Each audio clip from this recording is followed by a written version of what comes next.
So in this book, we take up Ehrman's argument on these issues. They kind of go one at a time, right? There are 5 chapters in this one, and plus some extra material there. So after a brief introduction, to who he is, his pilgrimage, where he came from, from fundamentalist to skeptic, they tell us, right? Right. Then chapter 1 takes up the question, is God immoral because he allows suffering? Right, so that will be the first chapter they'll look at. That's the first issue that they want us to see regarding Ehrman and what he talked about. And they're going to show that Christian thinkers have really given satisfactory answers to Ehrman's questions in this area already, right? And many of which they tell us Ehrman hasn't adequately explored in his book. Right. That is the answers to the questions that he raises, right? Yeah, which is a big critique of that this book goes through. Is there seems to be answers or alleged answers out there that, hey, you might not agree with, but write about it, or let other people know about it, or respond to them in some fashion. Yeah. A fascinating topic is that of biblical theology, which we've done here with our first book of Keeping Faith in the Age of Reason with Jason Lyle, and so you can check those out in the link below. And so in this topic of biblical theology, the interrelationships between various books of the Bible, and so this is chapter 2, is the Bible full of irresolvable contradictions. That's right. It doesn't say one thing here and another thing there, and they contradict each other, right? They're at odds. Right. Yeah. So it's here that we also address one of the claims of Ehrman's newest book. The New Testament is made up of contradicting Christology. So there's a Christ version that John presents. There's one that Mark presents. And so Mark presents probably more the man Jesus. He wasn't fully fleshed out and superhuman. John, high Christology stuff. And, so look at which the formation. one is true? And, and they seem to be at odds with each other. And in fact, he argued, Ehrman has also argued before, through this new one, of different ways that Pontius Pilate is represented. And so there's different Pontius Pilates out there, I guess. So in essence, we conclude that Ehrman is far too quick to rush to judgment, and the reasonable explanations are readily available where he cries, contradiction. Yeah, Maybe not so much. So there are explanations available, right? And so he kind of rushes to judgment and really doesn't pursue these various explanations. At least that is where that's what they're going to suggest with their critique, right? At least in his popular books. Yeah. Chapter 3 then is entitled, Are the Biblical Manuscripts Corrupt? Right? And so this kind of goes, they say, to the heart of the matter, right? Is it true, as Ehrman claims, for instance, that the process by which the biblical manuscripts were copied was riddled with errors so that we must lose confidence in the Bible that we have today? Can we trust our Bible, basically, is the question here, right?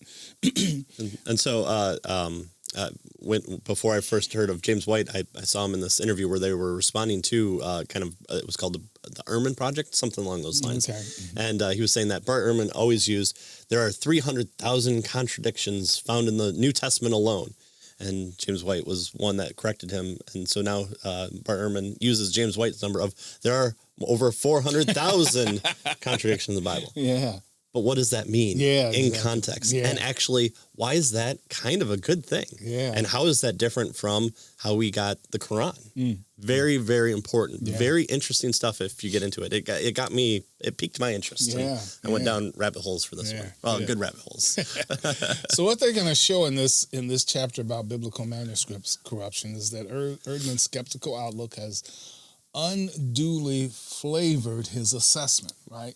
So nice way of saying it. So they're gonna, they say there's strong reasons. We have strong reasons for confidence in the Bible that we have, and so we'll take a look at some of these in chapter 3. Yeah, very interesting stuff. Yeah, and then chapter 4 is the question of were there many Christianities, and so we can kind of talk a little bit about this in this chapter. They show that the gospel found in the New Testament was based on the Old Testament expectation of a Messiah fulfilled in Jesus, and that this gospel was preached almost immediately after Jesus' death and resurrection. Right, so the real gospel is based on the expectation of the Messiah and how Jesus fulfilled that expectation. It's not one of these various things that we'll take a look at when we get to this chapter that Ehrman suggests was going on in this situation. Yeah, so Gary Habermas talks a lot about this too in some of his writings about trusting the historical reliability of the resurrection. So some of those things might overlap, and you might think, evidentialists, like,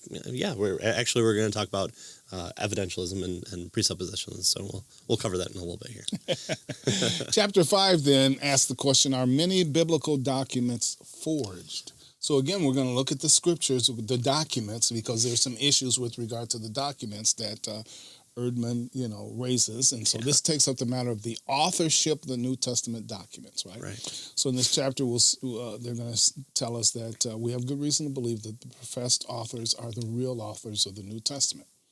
The conclusion deals with the very last chapter is the conclusion, and it's entitled Reasons to Believe. And we'll see here that Ehrman is driven by doubt that raises the bar of proof so high that he can't be satisfied, right? In other words, in order to prove it to me, you got to be way up here, right? Yeah. And impossibility in terms of... I need 5 copies of Mark signed by Mark in order for me to take... Which, you're talking about 2,000-year-old historical documents, and we have to remember that there are other historical documents from around that same time, or at least before 1000 AD, or whatever the new nomenclature is to denote time, to take Christ out of things. That's fine.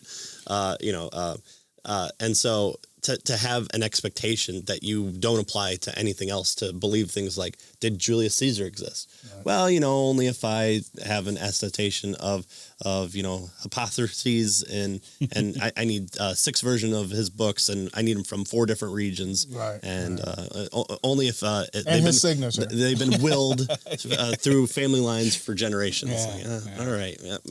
Maybe that's a high standard that you don't ask of anything else. Right. Right.